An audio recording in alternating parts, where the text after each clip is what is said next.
Assalamualaikum warahmatullahi wabarakatuh. Perkenalkan, saya Indah Yandalia dengan NIM C1B019444, kelas R3 Manajemen Mata Kuliah Metode Penelitian. Pada kesempatan kali ini, saya akan mempresentasikan tentang latar belakang penelitian atau background research.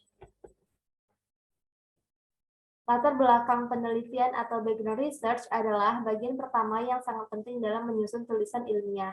Latar belakang masalah sendiri adalah informasi yang tersusun sistematis berkenaan dengan fenomena dan masalah problematika yang menarik untuk diteliti.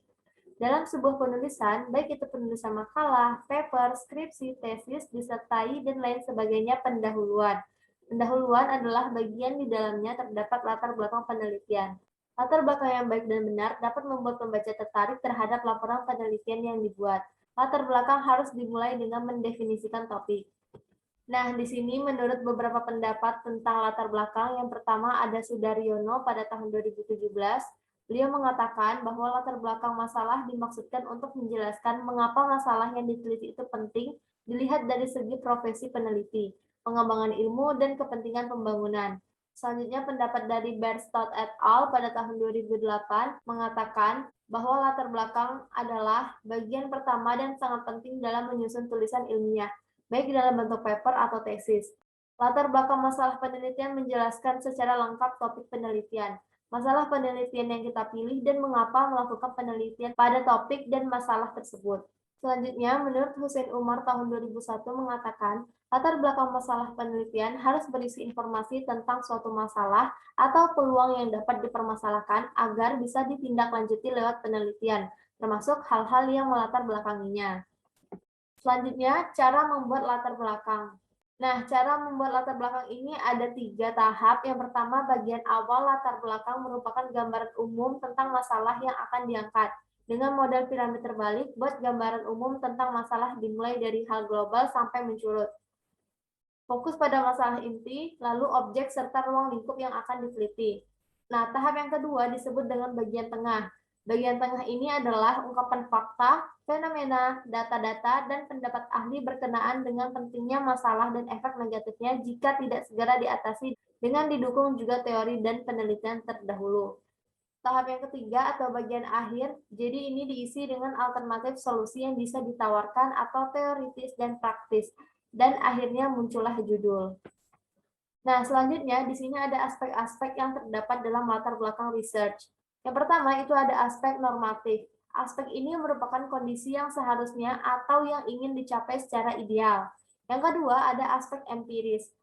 Aspek empiris ini adalah kondisi yang sebenarnya terjadi di lapangan menjadi sebuah pertanyaan, karena berbeda dengan kondisi ideal atau sesuai aspek normatif. Dengan demikian, pada aspek empiris akan tergambar gap atau ketimpangan sehingga permasalahan yang diangkat dan dijadikan topik masalah penelitian tertara di bagian ini. Yang terakhir ada aspek teoritis dan yudiris. Nah, aspek ini merupakan bagian yang mengungkapkan sebuah metode yang dapat menyelesaikan permasalahan atau yang kita sebut dengan gap atau ketidaksesuaian antara normatif dan empiris. Aspek normatif sering dijadikan sebuah indikator dalam melakukan analisa data atau batasan penelitian yang dilakukan. Nah, lanjut di sini ada komponen dalam latar belakang research. Berikut ini beberapa komponen yang terdapat di dalam latar belakang research. Yang pertama ada menulis bidang atau permasalahan yang diminati dengan jelas. Komponen yang kedua yaitu menetapkan konteks dengan memberikan tulisan singkat dari bahan literatur terdahulu yang penulis pilih. Harus dipastikan untuk memilih literatur sesuai dengan permasalahan yang akan dibahas. Selanjutnya, komponen yang ketiga, tuliskan hipotesis dari masalah yang akan dibahas dalam latar belakang. Dan komponen terakhir adalah alasan dalam memilih permasalahan atau topik penelitian. Selanjutnya, hal-hal yang harus diperhatikan saat membuat latar belakang research.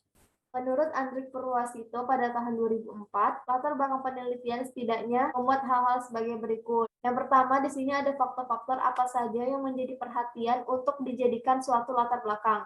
Nah, itulah yang disebut dengan latar belakang faktual atau identifikasi masalah yang relevan. Yang kedua, ada informasi kasus, baik secara langsung lewat pengamatan di masyarakat maupun lewat buku-buku referensi, dan hasil-hasil penelitian lain yang sejenis. Ini disebut latar belakang teoritis. Yang ketiga, ada tonggak problematik yang berisi berbagai persoalan yang akan dijawab dalam bab-bab selanjutnya. Latar belakang memberi alur berpikir sehingga mempermudah peneliti untuk mensistematisir persoalan yang ingin dipecahkan. Selanjutnya ada isi dari latar belakang. Nah, isi dari latar belakang research ini harus ada alasan rasional yang membuat penelitian itu menarik untuk diteliti, berdasarkan fakta, data, referensi, atau temuan dari penelitian sebelumnya. Yang kedua, itu ada gejala-gejala kesenjangan yang terdapat di lapangan.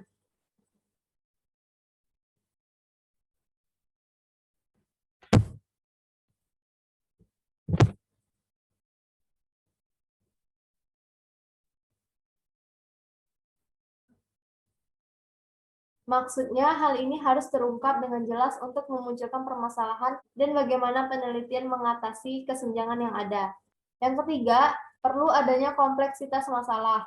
Jika permasalahan yang ditemukan dibiarkan begitu saja, khawatir akan menimbulkan permasalahan yang baru dan akan menghambat, mengganggu, atau mengancam suatu proses untuk mencapai tujuan. Selanjutnya, pendekatan untuk mengatasi masalah dari sisi kebijakan dan teoritis. Dan isi yang kelima ada penjelasan singkat tentang kedudukan atau posisi masalah yang diteliti dalam lingkup studi yang ditekuni peneliti. Kemudian, Sugiono pada tahun 1999 menyebutkan bahwa latar belakang masalah berisi tentang sejarah atau alur peristiwa yang sedang terjadi pada proyek penelitian. Namun, dalam proyek penelitian tersebut, benar-benar ada masalah atau penyimpangan-penyimpangan yang bisa dilihat dari standar keilmuan atau peraturan yang ada. Baiklah, kesimpulan yang dapat diambil dari presentasi saya kali ini adalah latar belakang masalah adalah informasi yang tersusun sistematis berkenaan dengan fenomena dan masalah problematik yang menarik untuk diteliti. Nah, latar belakang ini dimaksudkan untuk menjelaskan alasan mengapa masalah dan penelitian ingin diteliti. Dan menurut Sugiono pada tahun 1999, latar belakang masalah berisi tentang sejarah dan peristiwa-peristiwa yang sedang terjadi pada suatu proyek penelitian. Ketika menulis karya ilmiah, latar belakang merupakan komponen yang penting. Dengan menuliskan latar belakang yang kuat, karya tulis ilmiah akan lebih kompeten dan tidak mudah terbantahkan. Baiklah, sekian dari presentasi saya kali ini. Semoga bisa bermanfaat bagi kita semuanya. Saya ucapkan terima kasih. Wassalamualaikum warahmatullahi wabarakatuh.